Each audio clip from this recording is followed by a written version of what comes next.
นี่ครับเป็นคราบของตัวจักรจั่นนะครับมันจะออกมาตอนกลางคืนนี่ครับหลังจากมันออกมาแล้วก็จะเป็นแบบนี้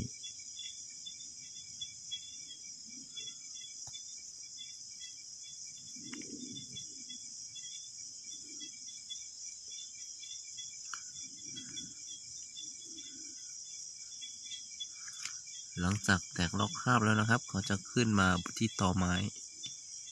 มารอให้แบบตัวแข็งแรงนะครับพรุ่งนี้เช้าเขาก็สามารถบินไปได้แล้ว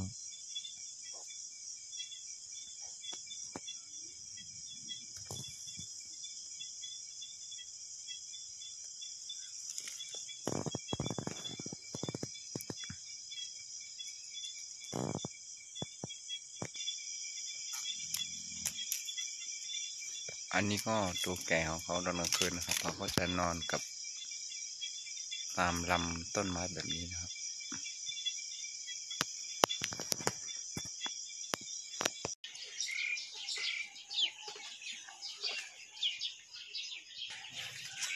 สวัสดีครับวันนี้นะครับทางวิถีชีวิตคนหลังเขานะครับทางช่อง YouTube ก็จะพาเพื่อนๆมาทำกาวนะครับใช้ข้าวมาทำเป็นกาวเพื่อจะไปจับจักรจั่นนะครับเดี๋ยวผมจะพาเพื่อนๆไปดูวิธีการจับว่าทำยังไงนะครับก่อนอื่นเราก็ต้องมาทำกาวก่อนนะครับใช้ข้าวเหนียวนะครับก็มาโม่ให้มันละเอียดแบบนี้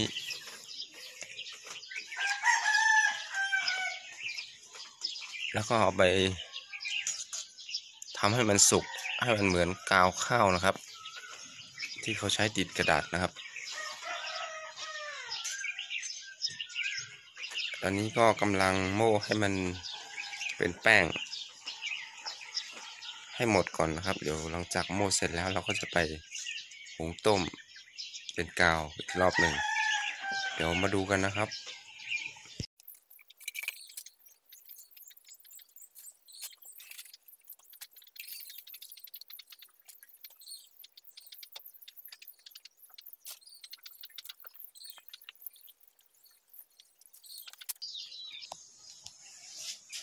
อันนี้ครับก่อนที่เราจะมาต้มนะครับเราต้องต้มน้ำไว้ให้เดือดก่อนครับหลังจากเราโม่ข้าวเสร็จแล้วตอนที่เรากำลังโม่ข้าวนะครับเราต้องต้มน้ำไว้อันนี้คือน้ำเปล่านะครับต้มให้เดือดแล้วก็เราจะนำเอาข้าวที่เราโม่ละเอียดแล้วมาเทใส่นะครับเทใส่แล้วก็คนให้จนข้าวมันสุกให้มันเหนียวเหมือนเทียบเป็นกาวนะครับอันนี้น้ำก็เดือดแล้วนะครับผมจะเริ่มใส่ข้าว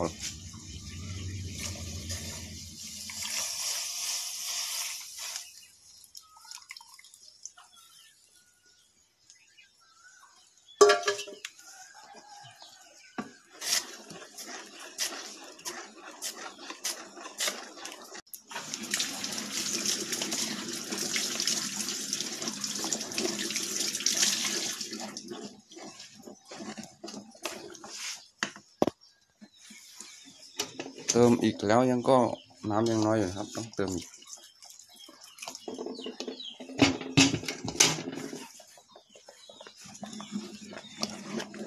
นี่ครับเห็นไหมครับเริ่มเหนียวละ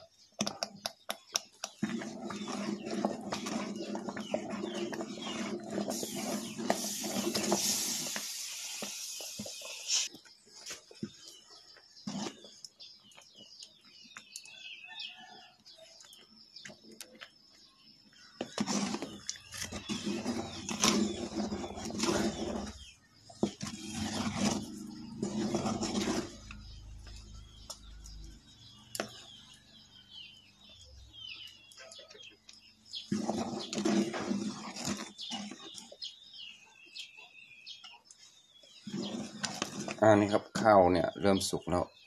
เริ่มเหนียวเป็นกาวแล้ว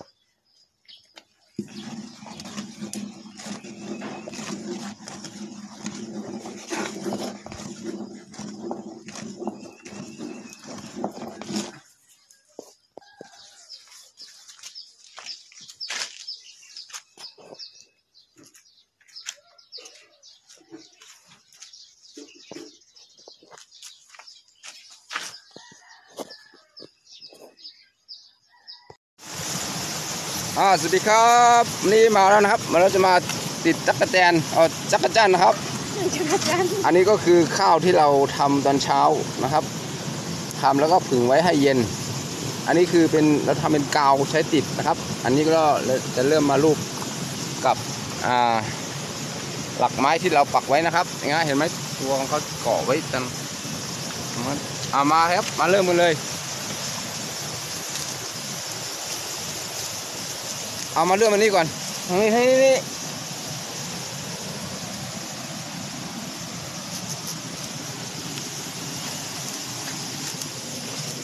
อันนี้ครับเราก็จะทำเป็นกาวเหนียวๆแบบนี้แล้วก็จะเอามารูปติดกับไม้ที่เราไปตัดมาปักไว้นะครับนี่ครับอันนี้เดี๋ยวก็เขาจะมาก่อละเอารูปบางๆหน่อยรูปบางๆนิดนึงเอามาได้ก็เข้ามาดิเจค่ะเนาะก็ปีเว้นปีนะปีกายมีค่ะปีไหนมีเนี่ยเขาเดี๋ยวมาดิเจก็ดุคอมเมนต์ค่ะนั่นแหละรูปบางนี่นะเปลืองเขาน่ะนะรูปถึงเตาก็เนี่ยอันย่อยไปได้นะเอาไปได้ยาหิมเตานั่น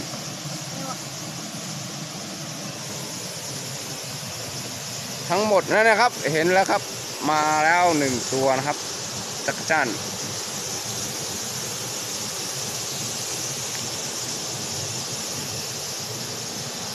เนี่ยพวกรูปน้ำไม่ไหนก็มันจะบองตัวเกิดจีตัวดิน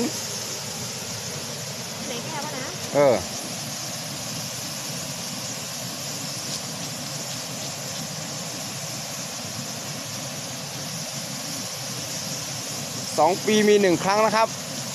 ที่จักรจั่นจะออกมา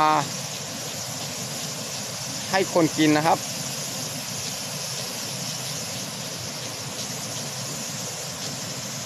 เห็นไหมครับคนที่เขามาจับกันก็มีเยอะแยะเลยแถวนู้นนะครับ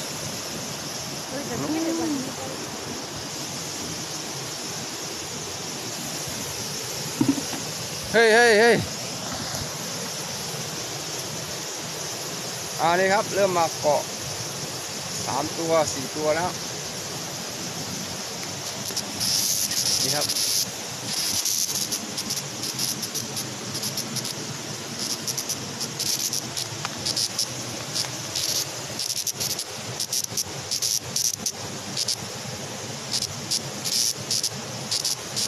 ถ้ารอให้มันมาเกาะเยอะๆนะครับเกาะเยอะให้เต็มไปหมดเราค่อยมาเก็บเอา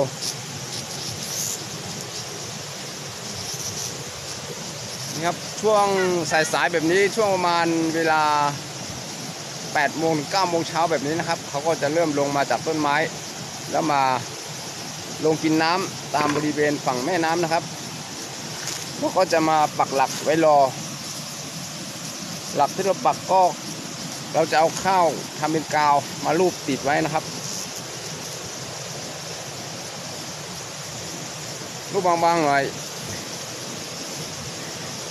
มันตุกเพราะว่ามันจับมันติดตุก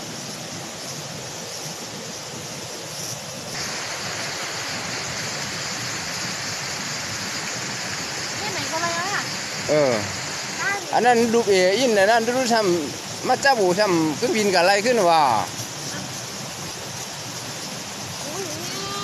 อันนี้ครับถ้าเกิดว่ามันมาเกาะเยอะแล้วเราก็ไปรูดเอา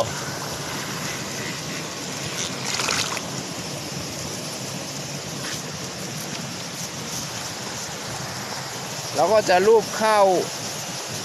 วติดกับหลักที่เราปักไว้ไปเรื่อยๆก่อนนะครับวันนี้เราก็เตรียมหลักของเรามันมีอยู่10 หลัก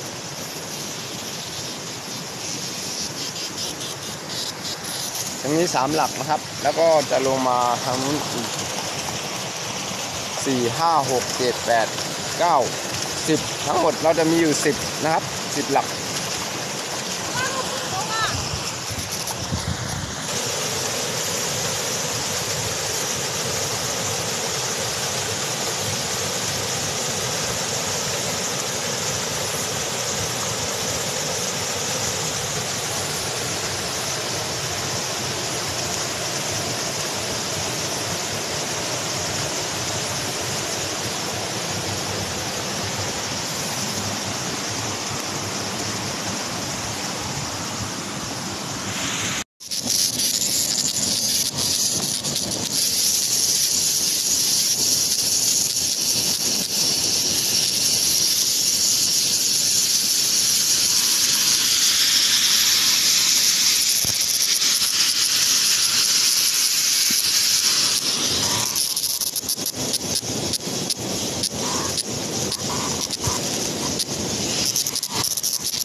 เนี่ยเห็นไหมครับเสาที่เราปักไว้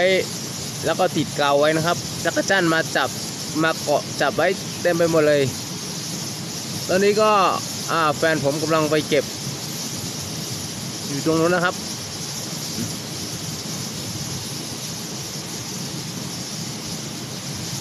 เดี๋ยวผมจะพาไปไล่ดูแต่ละเสานะครับ ว่าจะมาเกาะกันเยอะแค่ไหนครับไปครับเดี๋ยวเราไปดูกันส่วนบริเวณที่ผมมาติดจักรจั่นวันนี้ก็จะเป็นริมฝั่งแม่น้ำซึ่งจะเป็นฝายตรงนี้จะเป็นฝายแม่น้ำนะครับเขาจะใช้น้ำเนี่ยเข้านาเพื่อไปใช้ในนานะครับแล้วก็มาปักหลักปักเสาตามบริเวณฝั่งแม่น้ำเพื่อมาจับจักรจั่นนั่นเองนะครับ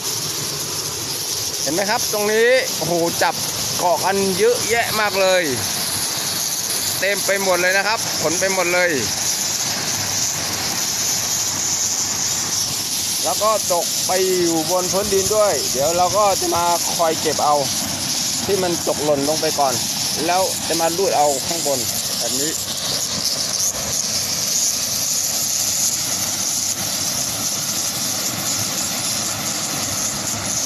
เขาจะไม่กลัวคนเท่าไหร่นะครับเพราะว่าคนอยู่แถวบริเวณใกล้ๆก็เขาจะมาเกาะเรื่อยๆนะครับเดี๋ยวผมก็จะไปเก็บช่วยแฟนเดี๋ยวแฟนเก็บคนเดียวจะไม่ไหวนะครับ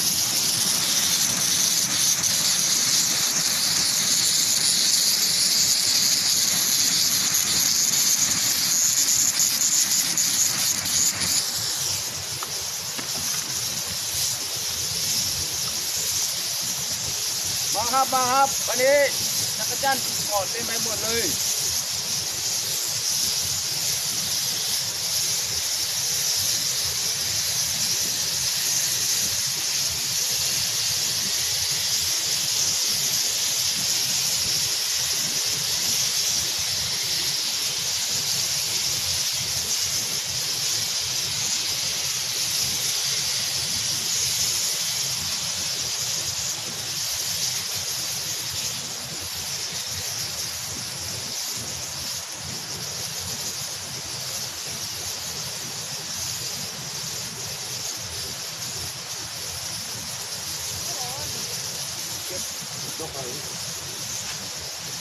นี่ครับ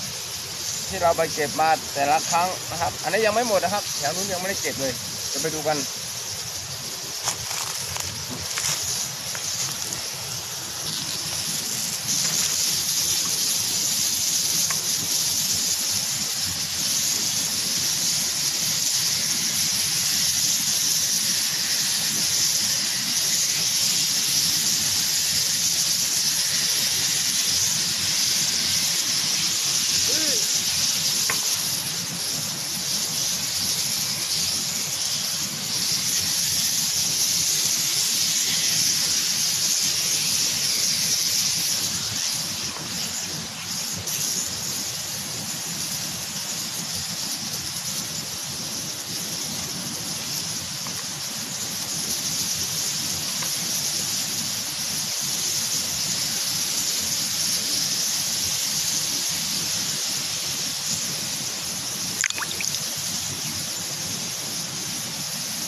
นี่ครับเขาจะเริ่มบินจากบนต้นไม้นะครับบนต้นไม้ที่เขามาเกาะตามกิ่งไม้เนี่ย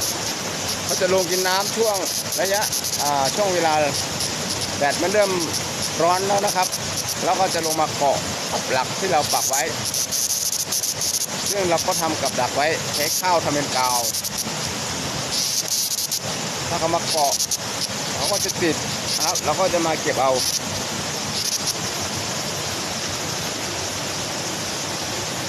ต้องรอให้มันมาเกาะเยอะๆนะครับเราก็จะมาเก็บ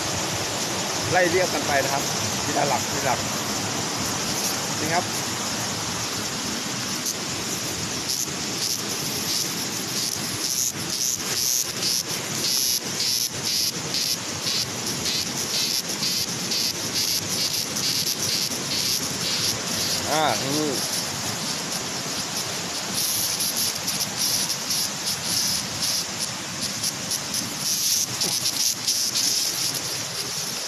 ดี๋ยวไปดูทางนู้นนะครับที่มันเกาะเยอะแล้ว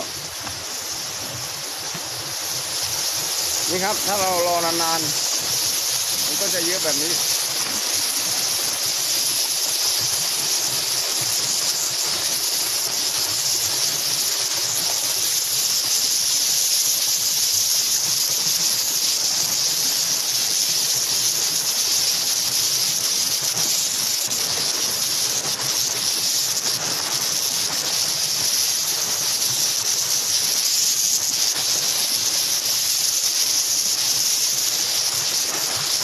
ข้าวมันเริ่มแห้งแล้วนะครับ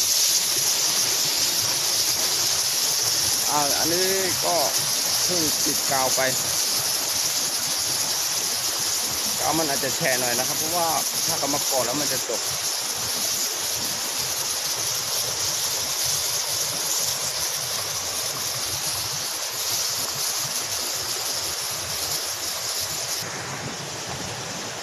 ถ้ากาวเริ่มแห้งนะครับเราก็จะเอามารูปใหม่ไปเรื่อยๆนะครับให้ในรอ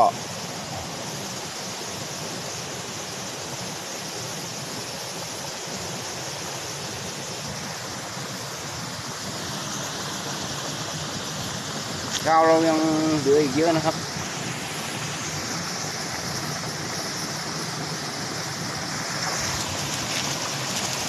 เมื่อไหร่ก็วันมาติดเจเป็นวันตั้งสุดค่ะเนาะเจก็ดึกตีจ้าลุงค่ะนะครับเขาลูกเขาเหมียนว่ายอมรับเส้นไหนก็ฝันไว้ถึงมาจับน้ำค่ะเนาะจับน้ำเมย์แล้วก็เข้าจ่องไปขึ้นมาปิดเอาให้หน่อยครับนั่นค่ะจำเจรุ่นก็เป็นคนมาติดเจหลายๆครับติดเจเนี่ยมันเดี๋ยวจิตติดเอาจมผังน้ำค่ะเนาะเพราะว่ามันเดี๋ยวลงกินน้ำจมทรายจมผังที่ไหนค่ะเนาะว่าเขาเดินลุ่งในต้นไม้สูงๆลงมาเนี่ยเขาเดินมาจับลักกันตั้งเขาจ่องไก่ลุ่งในดินครับเพราะว่าเหลียดไม้แห้งหนาวในเขาเดินลุ่งกินน้ำในดินให้ไหนครับเนาะจำกียาจะไหนครับ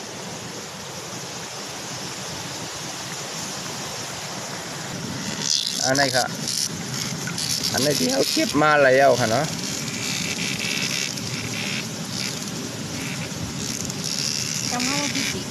เมียงจะไหนมันหนำไรมีกูปีค่ะเนาะเมื่อว่าปีไหนมีไหนปีมามีเอาค่ะนะปีนามาปุ่นจ่องนี่มีแทงให้ไหนครับ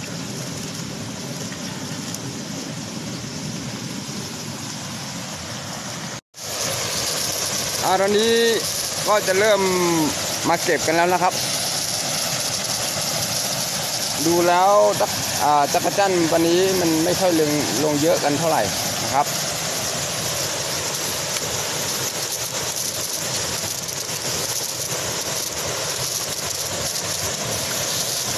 คนเก็บกำลังมาทางนู้นครับ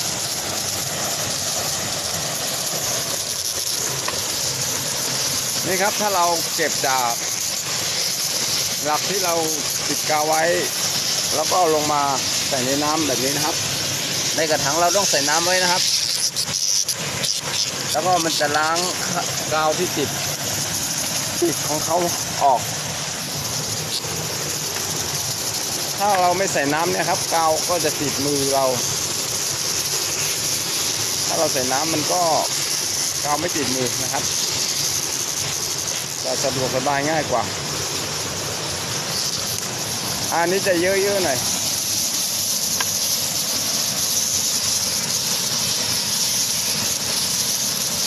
กาวมันแฉะหน่อยนะครับก็เลยตกบนดินบ้าง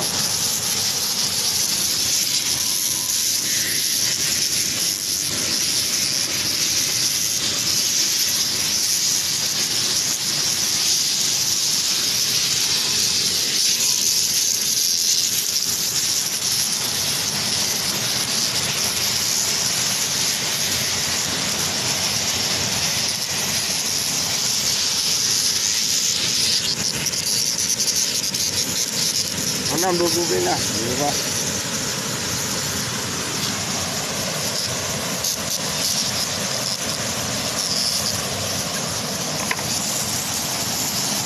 ถ้าเกิดว่าไอ้จักรจั่นมันเยอะนะครับมันไม่จนเอามาเกาะแบบจนไม่มีที่เกาะเลยนะครับอันนี้ไม่ค่อยเยอะเท่าไหร่ ต้องรออีกประมาณ2-3 วันเขาจะเยอะขึ้นมาเรื่อยๆนะ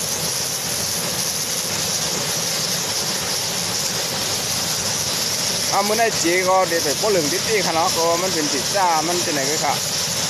สมมติมันเหลืองได้จำลักจะไหนได้ดีจับบุกไข่มีอยู่ค่ะเนาะ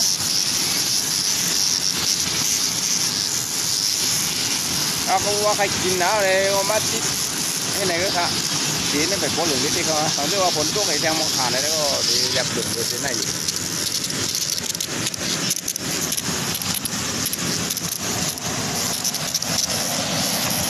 ไม่พี่เก๋าลักกด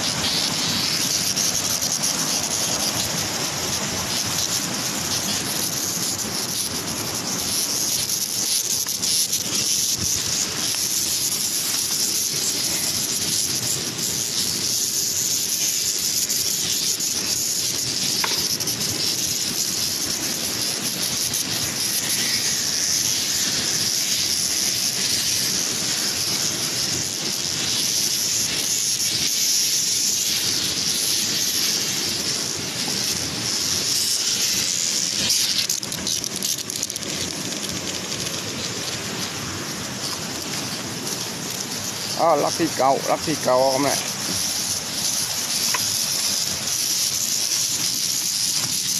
นี่ครับมันติดตุกให้ไหนค่ะเนาะว่าเขาเหมียนมันปื้ดนึงค่ะ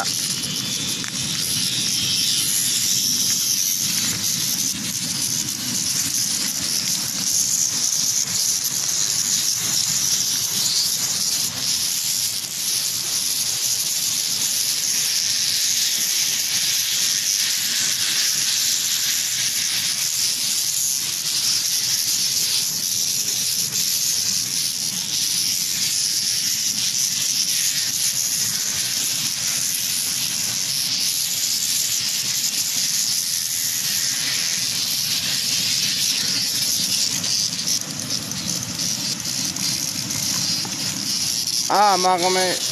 ลักที่10อันนี้ก็คือเสาที่10นะครับเสาที่10นี่ก็จะใหญ่หน่อยหนึ่งถ้าเสาใหญ่เนี่ยครับที่เกาะเยอะก็จะได้จักรจั่นเยอะหน่อยนะครับเกาะติดเต็มไปหมดเลย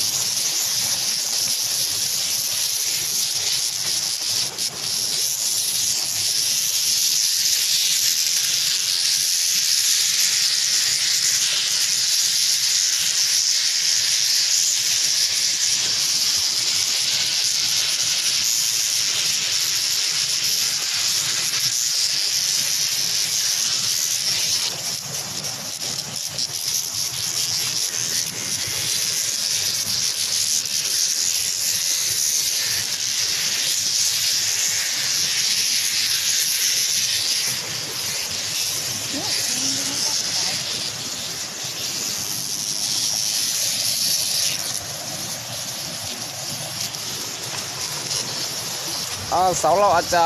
น้อยไปนะครับใช่เราต้องไปตัดเสามาเพิ่มอีกแล้ว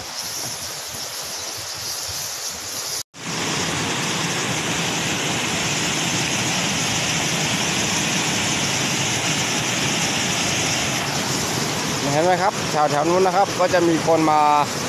ปักหลักเพื่อจะจับจักรจั่นกันเยอะแยะเลยนะครับส่วนตรงนี้ผมก็ปักไว้เต็มไปหมดเลยตรงนู้นก็จักรจั่นมาเกาะไว้เต็มไปหมดแล้วนะครับยังไม่ได้ไปเก็บเลยเดี๋ยวเราก็จะไปเก็บกันครับ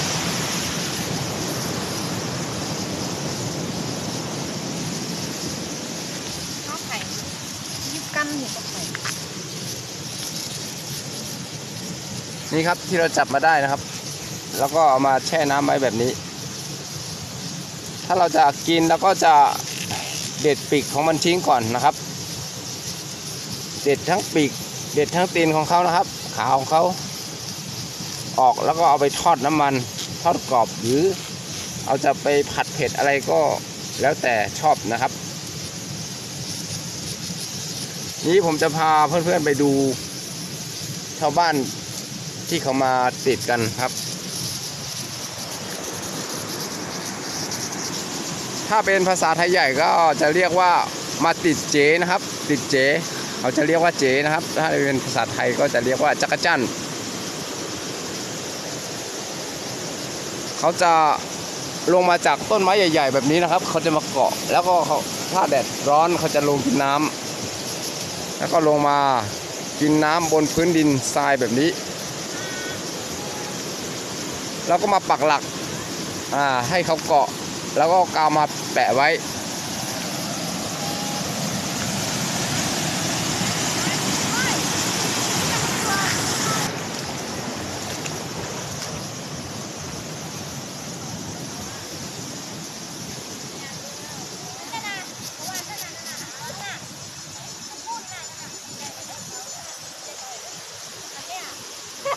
เอายกมือครับเลย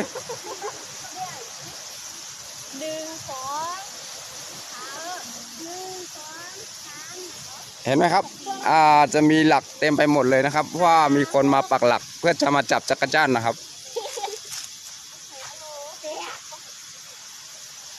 อันนี้ก็จะมีสาวๆนะครับมาปักหลักพรุ่งนี้เขาจะมาติดวันนี้ยังไม่พร้อมนะครับ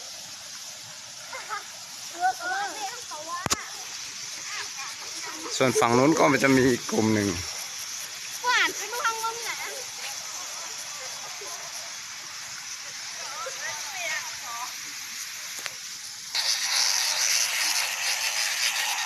อันนี้ครับจักรจั่นที่เขาจับได้เขาจะใส่ถุงไว้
อันนี้ครับสำหรับวันนี้ก็จะได้ประมาณนี้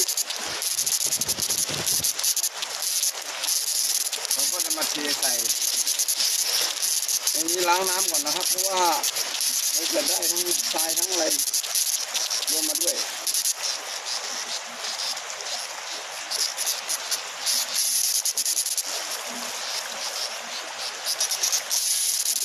นี่ครับ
เป็นแค่วันแรกนะครับเดี๋ยวพรุ่งนี้อาจจะเยอะกว่านี้ก็เป็นไปได้นะครับ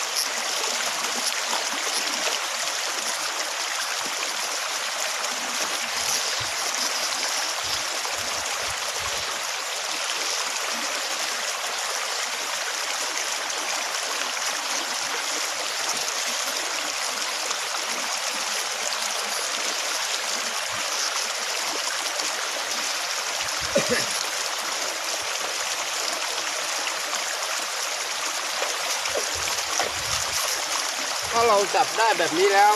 เราก็จะล้างให้สะอาดนะครับล้างกาวที่เรานำมาติดที่ติดปีกมันออกให้หมดแล้วก็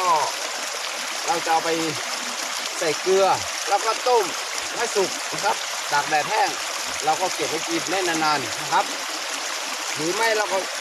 ก็จะมาทำเป็นเมนูอื่นได้นะครับเอาไปผัดหรือว่าไปทอดกรอบได้หลายเมนูเลยครับจักรจั่นนี้นะครับ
โอเคครับเรียบร้อย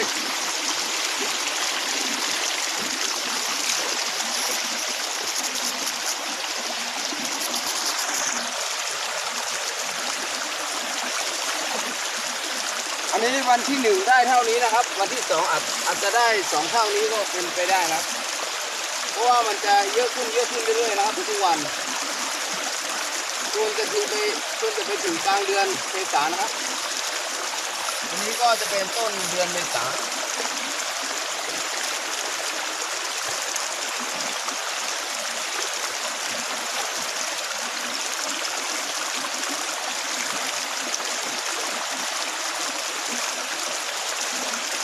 เดี๋ยวผมจะพาเพื่อนๆไปทำเมนูจักรจั่นผัดหรือทอดน้ำมันนะครับเดี๋ยวไปดูกันยังไงถ้าชอบคลิปนี้นะครับก็ฝากกดไลค์กดแชร์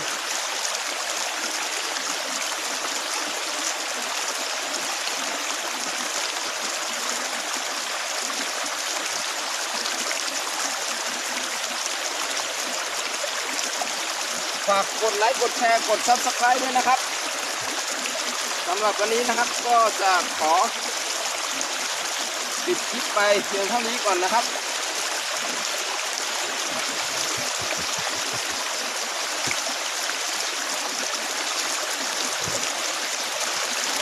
นี่ครับเดี๋ยวเรามาเจอกันใหม่ในคลิปหน้านะครับสวัสดีครับเจอกันใหม่ครับ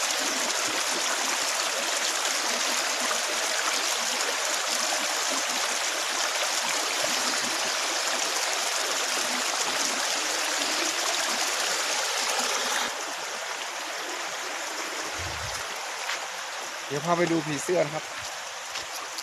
ผีเสื้อตอมฝั่งน้ำ